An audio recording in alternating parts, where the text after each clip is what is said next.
Again, we're going to use the SmartTAP relay from Diode to fix that hyperblink and add more functionality when it comes to hazards, parking lights, and even tap to turn functions. So we're going to plug this in. It's pretty easy. You're going to follow me in my red flippy floppies.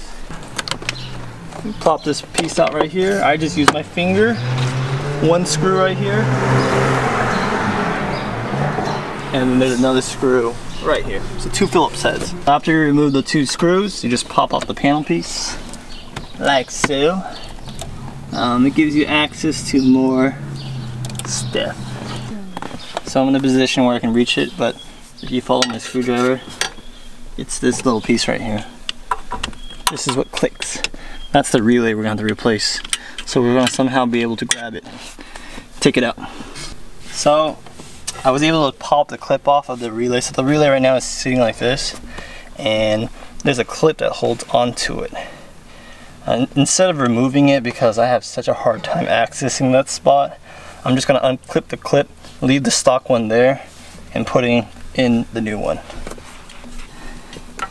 And it's a really tight fit in here, so I think we should be fine. You can zip. Once you have it in there, just pop out your back of your interior pieces and screw in those 2 screws. We'll start out with the turn signals.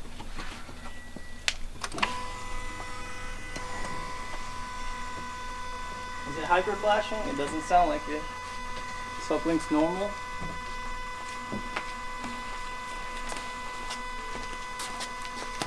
Let's close this hood.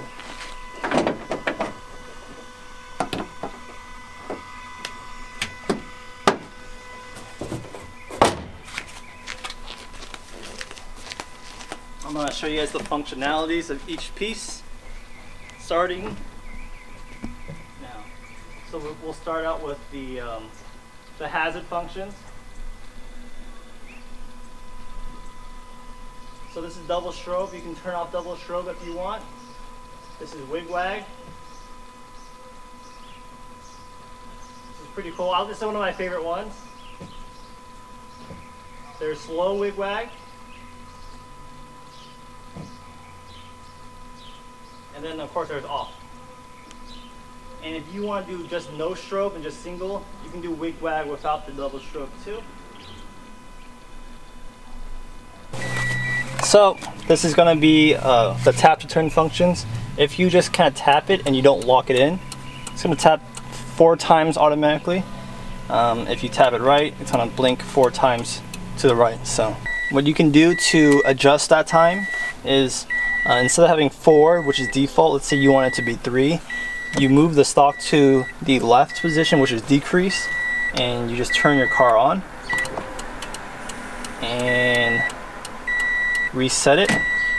So now instead of 4, it should be 3. Let's see, tap 3. Tap 3 times. To adjust the strobe settings, there's 3 modes. There is normal, which is just blinks normally on when you press the hazards. There is only do the hazard strobes when you're in parking mode, and then there is do the strobes whenever you're driving. Doesn't matter if you're in parking or not. So to cycle through those settings, we'll show you what it is stock. It's a double flash. Right, to adjust that hazard setting, what we're going to do is with the hazards on, we want to move the stock to the right position,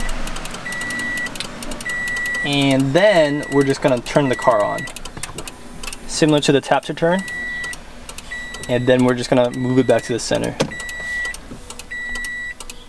So let's turn off the hazards and we'll see the new settings. So if we press the hazard button, as you can tell, it's just the normal hazard buttons now. Click, click, not double strobe anymore. You can show the front. Check out the front of the car.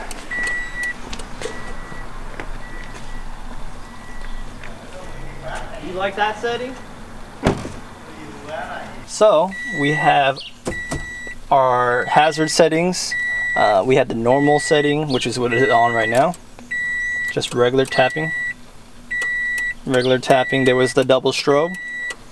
And then now, let's see the next setting. So have your hazards on. Move the stock to the right position again. And then we're going to turn the car on.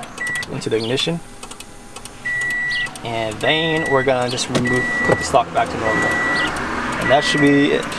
Should be in the next setting.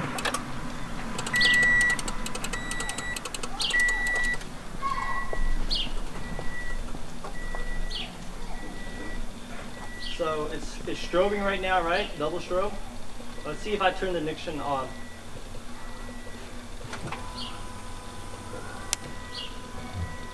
And now that, so with this setting right here, when you're parked and you just want to do like a car meet, you just want to show, it does normal hazards when your car is on.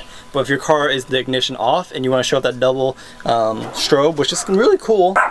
Let me show you one of the functions. There's no safe function when it comes to these, but there is the wig-wag function, and then there is a slow wig-wag function. There's a normal one. All you have to do is press your hazards and then move up on the stock and left on the stock at any time. And you don't have, if the ignition's on or off, it doesn't matter. This is just a temporary thing. So when you press the hazards and you move the stock to the up, which is right, it does the wig-wag. And if you center it, it's still doing the fast wig-wag. If you move to the left, it does the slow wig-wag. That's a really cool function. Alright, so with these new SmartTAP deterrents, there's a lock function. So when you lock the doors, your ambers or your turn signals stay on the whole time for a good amount of time. So you want to do 10 seconds to all the way to 90 seconds. So when you lock your keys, it's going to keep doing, oh, yours just stays on. It just stays on for 20 seconds. Which is nice. So when you're walking to your car or you're walking away from your car is still giving up some light, which is really nice. These Valenti Revos, their light stays on and it just stays on. With the subispeed tail lights I had, it continually just keeps moving and moving, which is kind of annoying. But for the BRZ's Valenti Revos, that's cool how it just moves and it stays lit. Let me show you how the front looks like. That's actually cool. So for 20 seconds, that's not too bad. You lock the doors, it stays lit for 20 seconds. Gives you some light. These turn signals are actually really bright. They're the LED ones I have. Replaced the halogen ones, and they just stay lit for 20 seconds. I'm gonna show you guys how to adjust that though. So if you want to come with me, the time. So we had it on what? 20 seconds. If you move down. Let me close this door. And then you hit the lock button, that's going to decrease. Left is decrease. So 1, 2, 3, 4, 5, 6, 7, 8, 9, 10, 11, 12, 13, 14, 15. I guess I counted twice, but that was like 10 seconds. To change the time again, just hit the lock. And it's disabled now. You see how it doesn't even light up? Because I turned it off because I was at 10 seconds and now I'm at 0 seconds. To increase that time again, if you want, are you going to shower the signals? Because that's how you can tell it's on. So right now, lock the doors, the signals don't stay on.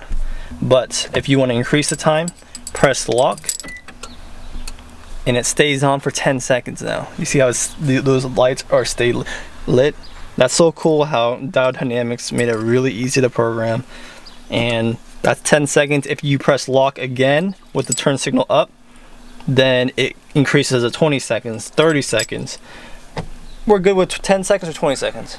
Let's do 10. Let's do 10. So we have on 10, let's put it to neutral, or the neutral position, the middle position, and we're pretty much set.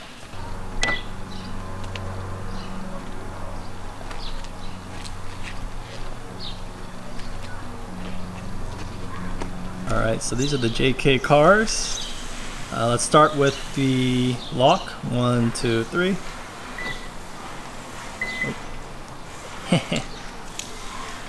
That lag. So you can tell right there. 10 seconds on each. Looking mighty fine. The thing with the subispeeds is they keep on moving, while the Valenti Revos does not keep on flashing.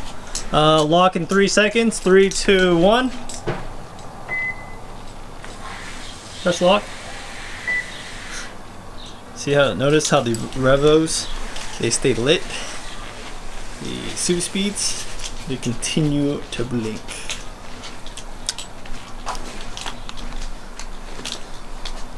And let's show the wig-wag function because that's super duper cool. Alright, so you can see right there, the super speeds, even though it's on wig-wag, it still blinks the same. But the Valenti Revos actually has a wig-wag pattern, which is kind of cool. It doesn't do the full light, but I mean, it does do a wig-wag where super speeds do not. Going around the front.